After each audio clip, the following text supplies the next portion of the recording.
Hello दोस्तों, आप सभी का स्वागत है, अभिनंदन है। आप अच्छे होंगे, मस्त होंगे। और आज का ये हमारा क्वेश्चन है, निम्न रैखिक समीकरण युग्म को प्रतिस्थापन विधि से हल कीजिए। क्लास 10th का ये है, कक्षा 10 का यानी क्लास 10। इसको प्रतिस्थापन विधि से हल करना है। किस विधि से? प्रतिस्थापन विधि से।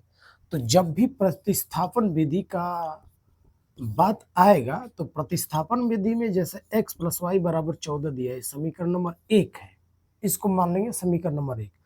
अब हम x का चाहे y का मान निकालेंगे। ध्यान दीजिए, तो x का मान के चलिए, x का ही हम अगर मान निकालेंगे तो 14 माइनस ये इधर आके माइनस वाई हो जाएगा, यानी कि x बराबर 14 माइनस वाई आ गया, यानी x का वैल्यू निकल गया 14 माइनस वाई। तो अब क्या करेंगे, ये समीकरण जैसे समीकरण ये समीकरण नंबर 1 है, ये मान के चलिए 2 है समीकरण नंबर। तो हम समीकरण नंबर 2 में यानी समीकरण 2 में x का मान रखने पर हम जो भी मान निकालेंगे, x का मान निकाल रहे हैं y के पद में, या यहाँ पे y बराबर हम कर देते 14 माइनस x कर लेते। तो जो भी मान निकालेंगे, x का मान हमने 14 माइनस वाई निकाला है, तो 14 माइनस वाई अब समीकरण 2 में हम रखेंगे, चूंकि 1 से निकाले हैं तो 2 में रखेंगे। तो समीकरण 2 में x का मान रखना पड़ेगा, यानी x बराबर 14 माइनस वाई किस में रखेंगे? 2 में। तो यहाँ पे x माइनस वाई बराबर 4 है, तो x का हमने क्या मान निकालना है? 14 माइनस वाई निकालना है। तो x के स्थान पे हम 14 माइनस वाई, ये माइनस वाई है, ये है बराबर, ये 4 हो जाएगा। अब ये 14 माइनस माइनस माइनस यानी सेम चिन्ह है, तो ये जुड़ जाएंगे, यानी वाई वाई क्या हो जाएगा? 2y इक्वल टू ये 4।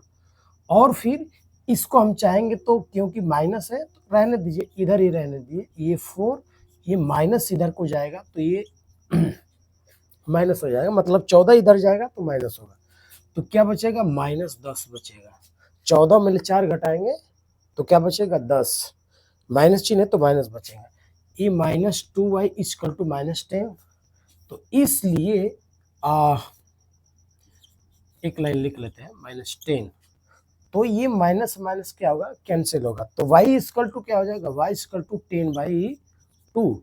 तो 2 5 जा 10, यानी y इक्वल टू क्या आएगा? 5 आ गया, यानी जो y का हमारा वैल्यू आया वो आ गया 5। अब ये y का मान किसी समीकरण 1 में चाहे 2 में हम किसी में रख लेंगे। तो लिखेंगे समीकरण, देखिए समीकरण 1 में, समीकरण 1 में यानी इसमें या इसमें कोई में, समीकरण 1 में y का मान रखने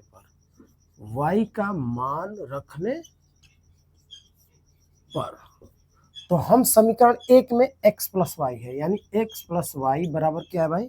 x प्लस वाई बराबर 14 है। तो y का मान हम 5 रखेंगे, तो x प्लस वाई, y का मान 5 इक्वल टू क्या हो जाएगा? 14। तो x बराबर ये 14 माइनस 5, तो क्या 9, यानी x इक्वल टू क्या आएगा? 9 आ गया, यानी y का मान 5 और x का मान 9। ये हमारा आपका आंसर रहा, यानी इसको प्रतिस्थापन विधि से हमने क्या किया? हल कर दिया।